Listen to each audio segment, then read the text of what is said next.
So hi, in this video we uh, try to demonstrate the concept that was discussed in the previous video. That is, the direction of eigenvectors is going to give the direction of the maximum spread in the data, and the eigenvectors of what? Of correlation matrix or covariance matrix, as we call it. So for that we start with the data initially. Let's take the standard example, height and weight. So height, maybe the mean height, let's take 150, and we add some, let's say 50 points, and 50 comma 1 is going to be the vector. And let's say how this turns out to be. See, so height vector is 150, 148, 150 points. So there's not much variation in the height, right? All the data points are almost nearly similar, very near. So let's make them a bit distant. Let's say 20 times. So this will make the data points to be spread more. Let's see how it is now. 139, 143, 150, 89, 140, 174. This makes sense.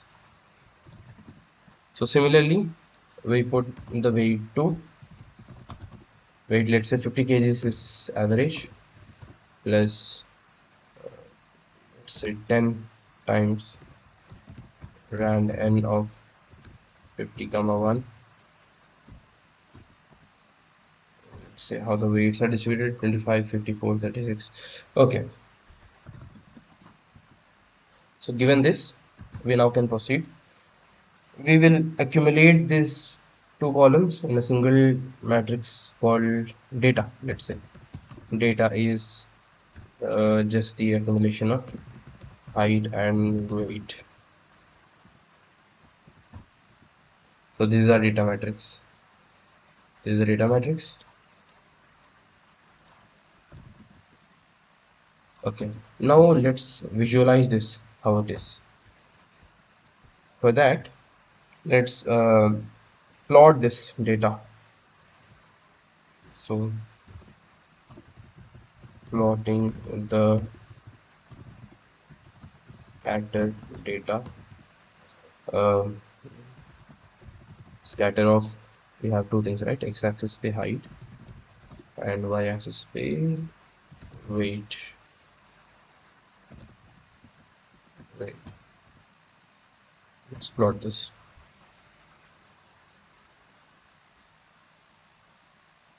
And see how it turns out to be. Let's fill it. It's empty, right? So it will look better. Yeah, there's too much of scatter, right? There is no dominant direction as such suggested by this figure. There's no dominant direction in which data is prominently spread. Again we try again. So though these are random, but there must be some correlation between these two things, because only then there will be some dominant direction of the data spread. We need that actually, so as to be able to point out the fact that the eigenvectors of the correlation matrix formed by this kind of data that has some dominant direction of spread are going to be pointing towards the dominant direction of spread. So for that, let's since weight is y-axis, so we can make weight a little bit correlated to height. We can do that. Maybe we can add this thing, add plus some height. Oh, now this become too much correlated. Let's not add complete height. Let's say 0.5 times the height. Yeah, this makes sense. This makes sense. There is some dominant direction here, and also the data spread is there. and forgot to label the data. Xlabel is height and the ylabel is weight. So here we are with the data. Plot seems sensible. There is a dominant direction of spread because of this thing that we have done. We made weight to be somewhat correlated to the height. So because of this, we have a dominant direction of spread. That's a good thing. Now let's go ahead with computing the covariance matrix of this data. Let's say covMatrix is COV is the function to calculate the covariance matrix, or else you can just do 1 over n minus 1 times m transpose m. That's as simple as that. But just to keep it precise, I'm using the function here, covariance of data matrix. This is done, and this is about computing the covariance matrix. Computing the covariance matrix. So the next step is nothing but finding the eigenvalues and eigenvectors of this covariant matrix. Finding the eigen vals and vecs of this covariance matrix. Okay, we use the inbuilt function here. V takes the vectors and D takes the actually the diagonal matrix. D is basically the diagonal matrix whose elements are only diagonal elements. There are no other elements, and those elements in the diagonal are nothing but the eigenvalues. So we use the function eig of covMatrix. Yeah, so these are the, now we have script for calculating the eigenvalues and eigenvectors. Let's see till here how are our eigenvalues and eigenvectors.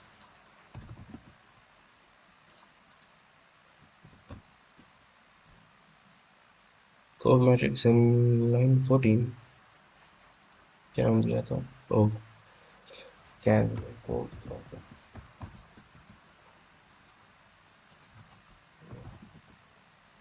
now it works.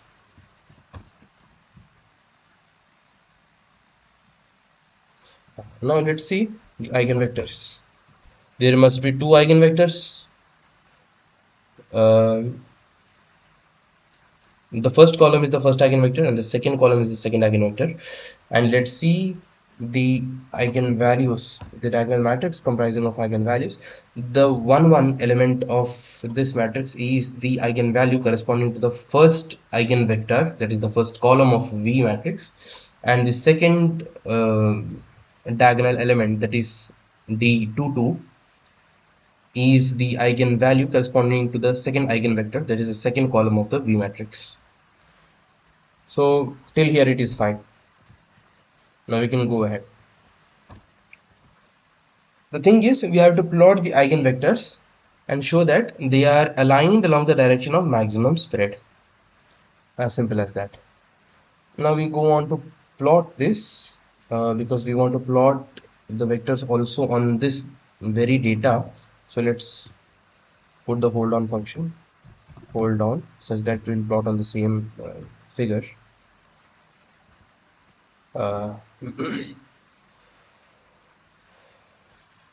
Now we go for plotting the eigenvectors.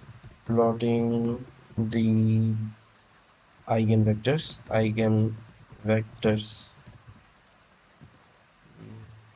So to plot vectors, we have plotting function called quiver in MATLAB. Quiver of So the base of the first eigenvector, what is the base of the first eigenvector?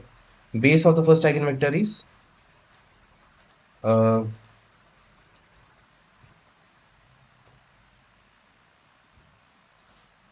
let's not worry about the base currently. Let's not worry about the base currently. Uh, we will plot the top point of the eigenvector first. Then we will do some corrections. So that is y coordinate is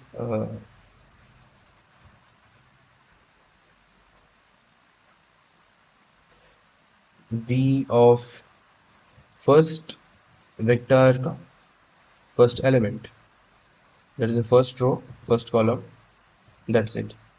And v of second row, first column, because first column is the first eigenvector. Similarly we have for the second eigenvector too, and the only difference is the column changes. Second column is the second eigenvector. I think this will work. And now hold off.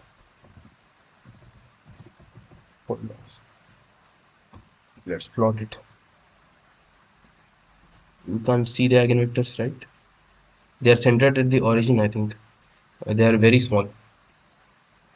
Yeah, it makes sense, right? Because our data is on the scale of 100, 100 and 200. It is reaching values as high as 160, but our eigenvectors are having the values of 0.5 and 0.8. How can we visualize 0.5 or something on such a big scale? So let's try to scale it up somehow.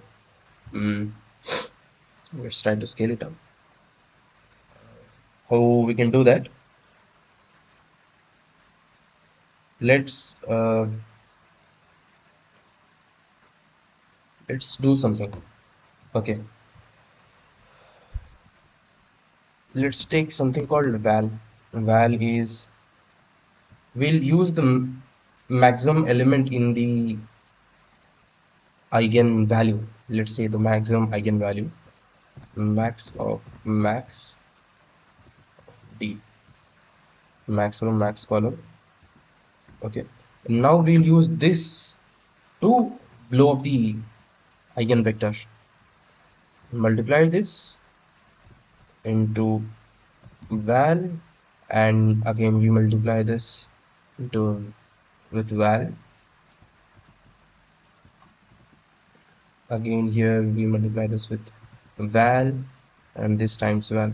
Now let's, oh yeah, it is showing some direction of spread indeed, but now the eigenvectors are very big. So we'll do one more thing. Instead of val, let's take square root of val.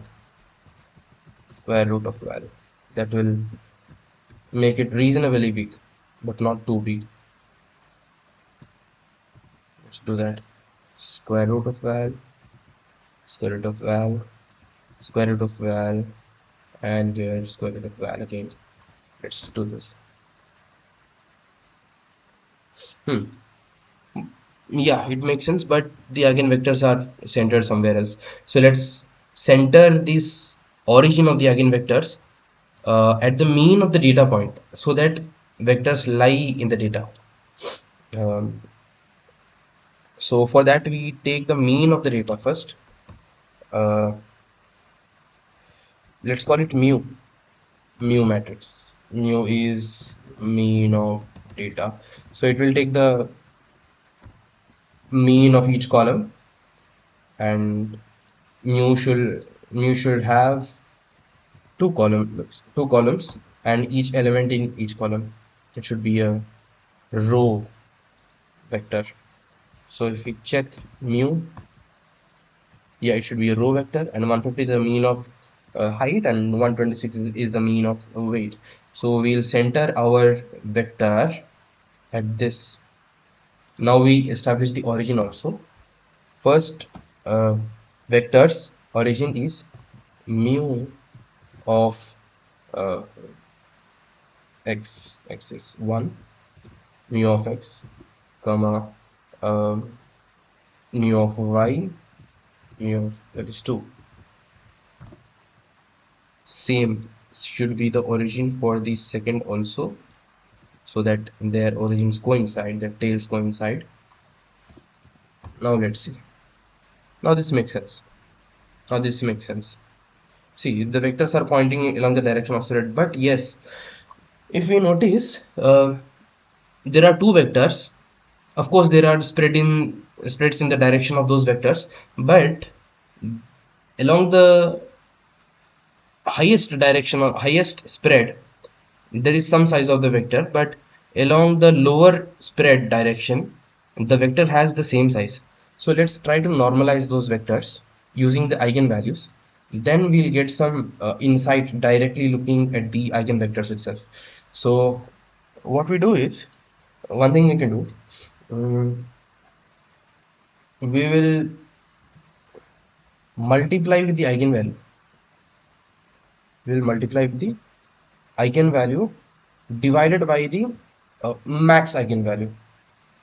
Multiply with the eigenvalue divided by the max eigenvalue, because it will give a comparison of how much the corresponding eigenvalue is compared to the max eigenvalue. So we are putting a bound in the denominator, just using the max eigenvalue for every point, and because of that, the max value the vector length can take is bounded, and with respect to that we get the length of all the vectors. So this implicitly gives us a benefit that we will get a comparative observation of the length of the vectors.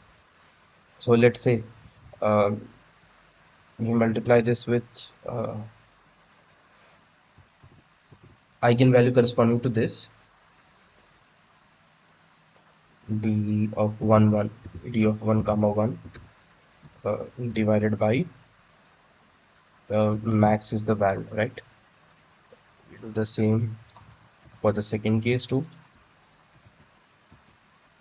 and for this we have the second eigenvalue here, so it should be 2 comma 2 and times 2 comma 2 d2 comma 2 divided by that. Now this should work. Yeah, it works. Let's run it again. So this is it. This clearly shows that the bigger eigenvector is pointing along the direction of maximum spread. The second important eigenvector is pointing towards the direction of second highest spread. So if we zoom into it a bit more, it is evident. Yeah. So this is the first eigenvector pointing along the direction of maximum spread, and this is the second eigenvector pointing along the direction of second highest spread. So this was the intention of this video, that to show that the eigenvectors of a correlation matrix are going to point along the direction of the highest spread, and largest eigenvector is the eigenvector which has corresponding highest magnitude eigenvalue, and that same vector is also going to point along the direction of the highest spread in the data. So that concludes this video. Thank you.